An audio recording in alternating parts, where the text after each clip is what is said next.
જોવડાવ્યા બાદ સુરતમાં મેઘરાજાએ ધમાકેદાર એન્ટ્રી કરી છે, પરંતુ વરસાદની એન્ટ્રીની સાથે ભારતના નંબર 1 સ્વચ્છ શહેરની અસલી સુરત લોકોની સામે આવી ગઈ છે। સૌથી પહેલા મહાનગરપાલિકાની પ્રી મોન્સૂન કામગીરીના તમામ દાવાને પોકળ સાબિત કરતી આ તસવીરો જુઓ। દ્રશ્યો જોઈને જ સવાલ ઊભા થાય કે અહીં રસ્તા છે ખરા? પહેલા જ વરસાદે સુરતના મોટા ભાગના રસ્તા બ્લોક થઈ ચૂક્યા હોય તેવી સ્થિતિ જોવા મળી।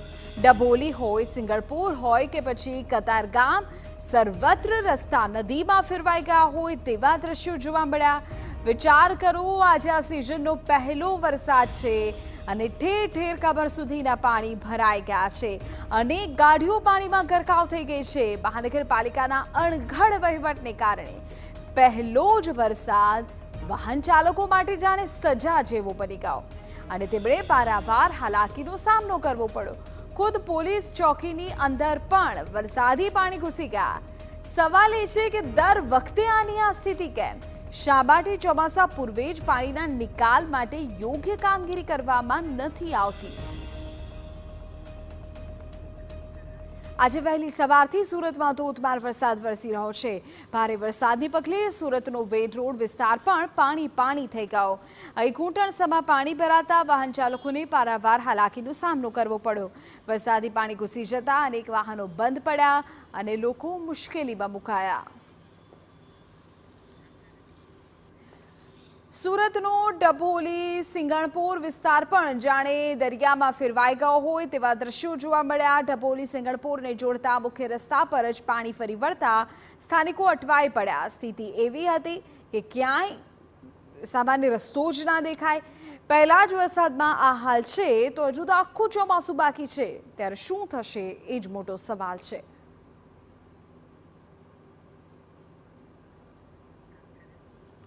વાત કરીએ સુરતના કતારગામ વિસ્તારની, અહીં પણ જાણે જળબંબાકારની સ્થિતિ જોવા મળી। નીચાણવાળા વિસ્તારમાં પાણી ફરી વળ્યા। કતારગામ હાથીવાડા મંદિર પાસે પાણી ફરી વળતા વાહન ચાલકોને પારાવાર હાલાકીનો સામનો કરવો પડ્યો। આ તરફ પાલનપુર જકાતના કાંડી વિવેકાનંદ સોસાયટીમાં પણ વરસાદી પાણી ફરી વળ્યા। 2 ફૂટ જેટલા પાણી ફરી વળતા સ્થાનિકો કફોડી સ્થિતિમાં મુકાયા। અહીં વરસાદી પાણીના નિકાલ માટે કોઈ જ વ્યવસ્થા ન હોવાને કારણે મોટી સમસ્યા ઊભી થઈ અને સાથે જ મહાનગરપાલિકાની પ્રી મોન્સૂન કામગીરી સામે સવાલો સર્જાયા। અમે આપને સુરતની આ જાણકારી આપી રહ્યા છીએ। અલગ અલગ વિસ્તારના દ્રશ્યો આપની સ્ક્રીન પર આપી રહ્યા છે, પરંતુ આ તમામ દ્રશ્યોમાં એક વસ્તુ ખૂબ સામાન્ય છે ને એ છે વરસાદી પાણીનો ભરાવો। વરસાદ સતત વરસી રહ્યો છે, પરંતુ લોકોને ભારે હાલાકીનો સામનો કરવો પડી રહ્યો છે। તમે જુઓ, વાહનોના પૈડા ડૂબી જાય એ પ્રકારે કેટલાક વિસ્તારોમાં પાણીનો ભરાવો થઈ ગયો છે। ક્યાંક કેટલાક વાહનો પણ બંધ પડી ગયા હોવાના સમાચાર સામે આવ્યા છે। જોકે આ તમામ દ્રશ્યો પ્રી મોન્સૂન કામગીરી પર સવાલો સર્જે છે। હજુ વરસાદી સિઝનની શરૂઆત થઈ છે। આજે પહેલીવાર આટલો વરસાદ પણ સિઝનમાં સુરતમાં નોંધાયો છે અને તેની સાથે જ સુરત કોર્પોરેશનનો પ્રી મોન્સૂન પ્લાન જાણે કે ધોવાઈ ગયો છે। સુરતના અલગ અલગ જે દ્રશ્યો છે એ દ્રશ્યો ચોક્કસપણે સવાલ સર્જવા માટે પ્રેરે છે કે શું આ છે પ્રી મોન્સૂન કામગીરી? શું આના માટે કરોડો રૂપિયાનો ખર્ચ મહાનગરપાલિકા કરે છે? કારણ કે આમ તો સ્વચ્છ સિટી, સ્માર્ટ સિટીની વાતો આપણે કરીએ છીએ, પરંતુ પહેલા જ વરસાદમાં સુરતીઓના હાલ તો બેહાલ થઈ ગયા છે। કતારગામ હોય, આસપાસ અન્ય ગ્રામ્ય વિસ્તારો લઈ લો, ત્યાં તમામ સ્થળો પર આ જ પ્રકારની સ્થિતિ છે। શહેરોમાં કેટલાય મુખ્ય માર્ગો એવા છે કે જે પાણીમાં ગરકાવ થઈ ગયા છે। કાર ડૂબી જાય ત્યાં સુધી પાણીનો ભરાવો થઈ ગયો છે। લોકો બહાર નીકળે તેવી પરિસ્થિતિ નથી। ક્યાં કેળસમાં પાણીનો ભરાવો થઈ ગયો છે।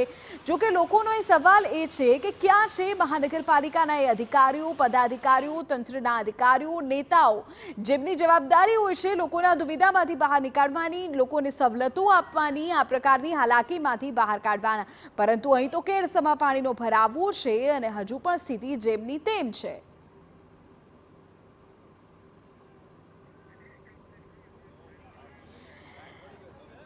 સુરતની સુરત બદલી નાખતા આ દ્રશ્યો છે આપની ટીવી સ્ક્રીન પર આપ જુઓ નાના બાળકો ચોક્કસપણે અહીં અત્યારે મજા માણી રહ્યા છે પરંતુ આજ વરસાદી પાણીનો ભરાવો થાય જેના કારણે આવનારા સમયમાં બીમારીઓ પણ ફેલાઈ શકે છે અને એટલે જ મોટેરાઓ સૌ કોઈ અત્યારે ચિંતિત છે કે આ વરસાદી પાણીનો નિકાલ કેવી રીતે થશે શા માટે કોઈ ચોક્કસ કાર્યવાહી દર વર્ષે નથી થતી ગટરના પાણી પણ બેક મારી રહ્યા છે લોકોના ઘરમાં પાણી ઘૂસી જાય છે જે નીચાણવાળા વિસ્તારો છે જ્યાં દુકાનો આવેલી છે ત્યાં દુકાનમાં સામાન પલળી રહ્યો છે વરસાદી પાણીમાં ગાડીઓ પણ ગરક થઈ ગઈ છે અને આ તમામ દ્રશ્યો સ્પષ્ટપણે બતાવે છે કે અત્યારે કયા પ્રકારની સ્થિતિ સુરતમાં છે સ્વાભાવિકપણે સિઝનનો પહેલો વરસાદ છે ધમધોકાર વરસાદ થયો છે લોકોને ગરમીથી રાહત મળી છે આખરે આ જ વરસાદની રાહ લોકો જોઈ રહ્યા હતા પરંતુ આ જે હાલાકી છે એની રાહ તો સુરતીઓ નહોતા જોઈ રહ્યા આ જે પરેશાની છે જે નુકસાનીના દ્રશ્યો સામે આવતા હોય તેની રાહ તો ચોક્કસ નહોતા જોઈ રહ્યા